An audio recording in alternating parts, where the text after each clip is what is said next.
Você citou do Dr. Carlos Paixão 2 vezes, e eu queria que você falasse para o pessoal quem é o Carlos Paixão. Eu conheço, sei quem é, mas gostaria. Bom, que é do fiscal do Ministério do Trabalho, né?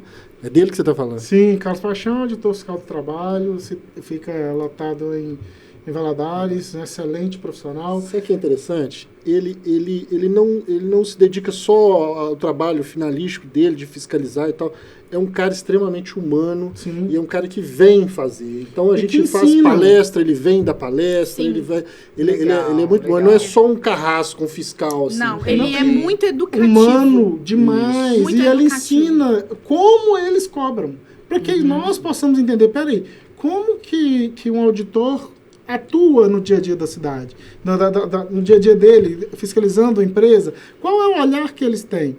E aí nós, que temos o prazer de conviver com ele, a gente temos, né, ali o privilégio de privilégio, mas conviver ele tem com como muito que a faz e ensinar, colocar porque- isso na prática para os... Né? Muitos anos conhecendo muitas empresas, trabalhando em diversas auditorias. Ele sabe o que realmente está correto. Então, ele ensina a gente como trabalhar do jeito correto. Entendi. Afinal de contas, você falou uma coisa relevante. Como que é a atuação de vocês aí no dia a dia?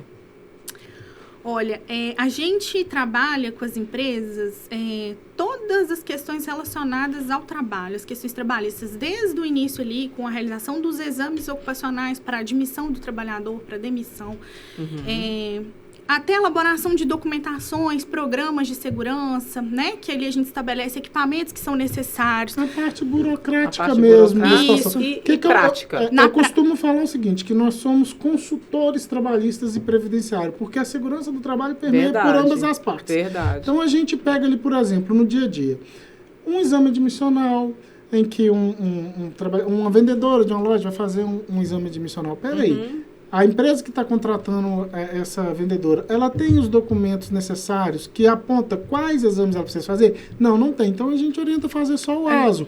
Mas se ela já tem o documento, então a gente precisa verificar nesse documento, que é o que a gente chama de Programa de Controle Médico de Saúde Ocupacional. Entendi. Só que esse documento não tem como ser elaborado sem um programa de gerenciamento de risco.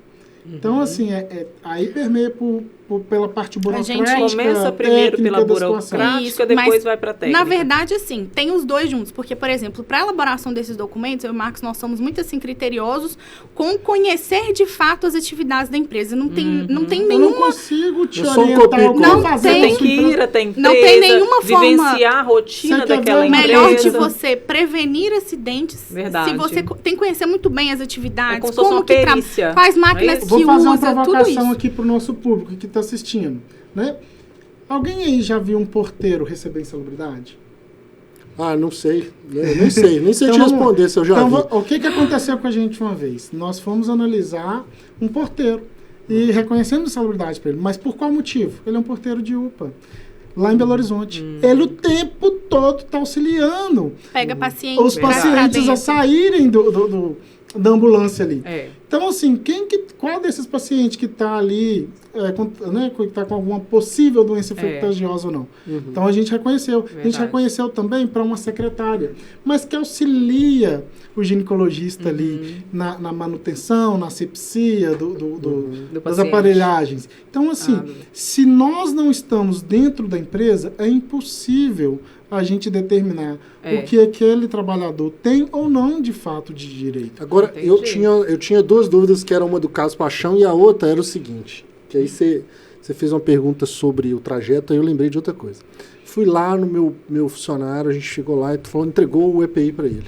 Sim. Ele pegou era uma luva, ele pegou a luva, não gosto de trabalhar com luva não, jogou ela fora e fez, aí aconteceu um acidente. E agora? Vamos lá. Tanto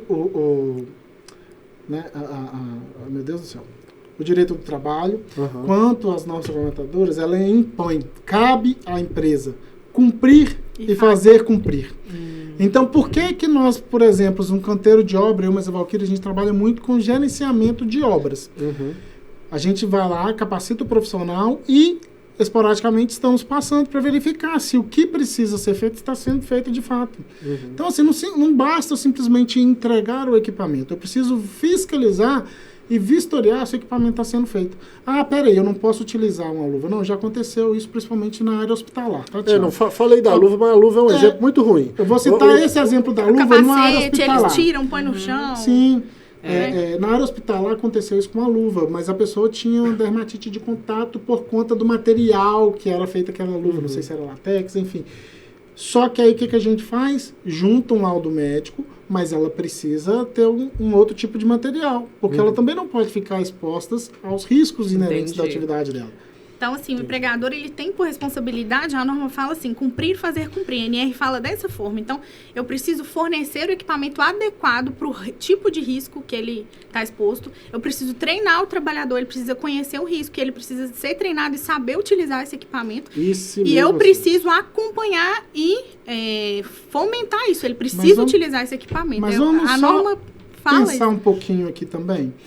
Eu sempre falo o seguinte, gente, eu nunca atuei assim, né, como técnico que fica ali fiscalizando o trabalhador, se está ou não utilizando.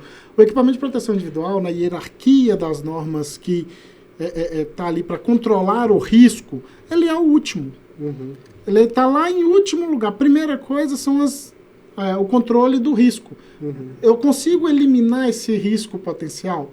Eu consigo substituir ele? Por exemplo, uma máquina. Eu preciso daquela máquina ali. Tem como eu substituir? Não, não tem. Ela ocasiona ali o risco de ruído. E aí eu vou ter as outras medidas coletivas, administrativas, para depois sim chegar na medida individual. Então, peraí. Vamos pegar uma medida administrativa aqui. Vamos fazer rodízio de profissional? Ele está exposto a um ruído excessivo? Eu preciso entregar o EPI, preciso entregar o protetor auricular. Mas vamos fazer um rodízio para que tenha conforto para ambos, que ambos não tenham ali um estresse relacionado a esse risco? Legal.